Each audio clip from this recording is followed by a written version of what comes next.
पता है, साल 2026 में ना सरकार एक बहुत बड़ा बदलाव लाने वाली है। एक ऐसा सुधार जो कई लोगों की पैसों से जुड़ी जिंदगी को पूरी तरह से बदल सकता है। तो चलिए आज इस 2026 के सामाजिक सुरक्षा सुधार को थोड़ा गहराई से समझते हैं।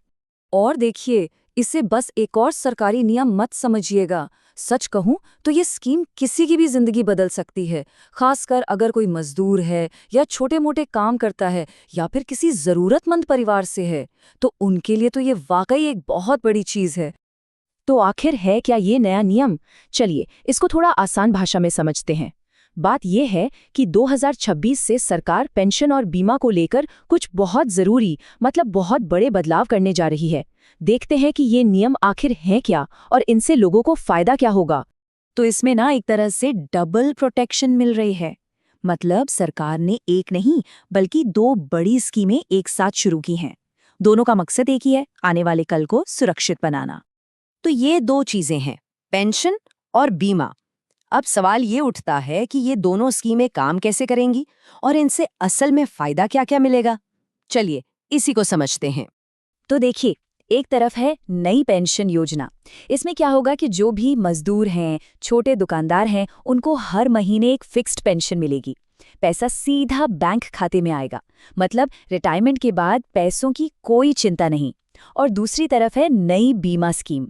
ये एक तरह का सेफ्टी नेट है। मान लीजिए खुदा न खास्ता कोई एक्सीडेंट हो जाए या कोई बीमार पड़ जाए तो मुआवजा मिलेगा, इलाज का खर्चा भी कवर होगा। मतलब पूरे परिवार के लिए एक सुरक्षा कवच। अच्छा, अब आते हैं सबसे बड़े सवाल पर। भाई फायदा मिलेगा किसको? क्या ये स्कीम सबके लिए है? चलिए देखते हैं कि कौन कौन लोग इसके लिए अप्लाई कर सकते हैं। तो देखिए, इसका फायदा खास तौर पर गरीब और बीपीएल परिवारों को मिलेगा। मतलब जो गरीबी रेखा से नीचे हैं। साथ ही जो मजदूर हैं, छोटे मोटे काम करने वाले लोग हैं, उनको भी। इसमें महिलाओं और सिंगल मदर्स को भी शामिल किया गया है। हाँ, बस एक बहुत जरूरी शर्त है, जो भी बैंक अकाउंट है वो आधार से लिंक होना ही चाहिए।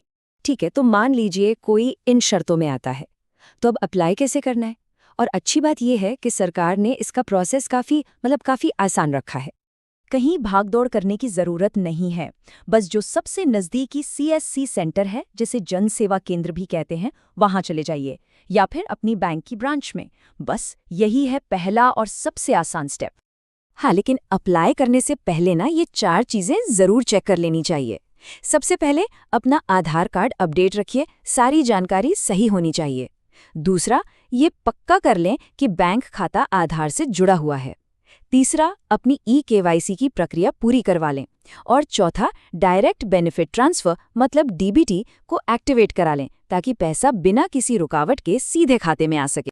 चलिए अब इस पूरी बातचीत के सबसे जरूरी हिस्से पर आते हैं। इसे थोड़ा ध्यान से सुनिएगा।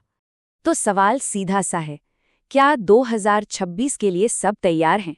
ये सिर्फ एक सवाल नहीं है, बल्कि ये सोचने का मौका है कि जो भी बदलाव आने वाले हैं, क्या उनके लिए तैयारी हो चुकी है?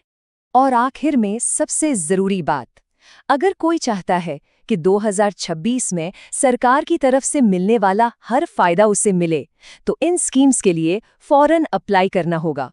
इंतजार बिल्कुल मत कीजिए, क्योंकि आने वाले कल की सुरक्षा आज ही के फैसलों पर टिकी है।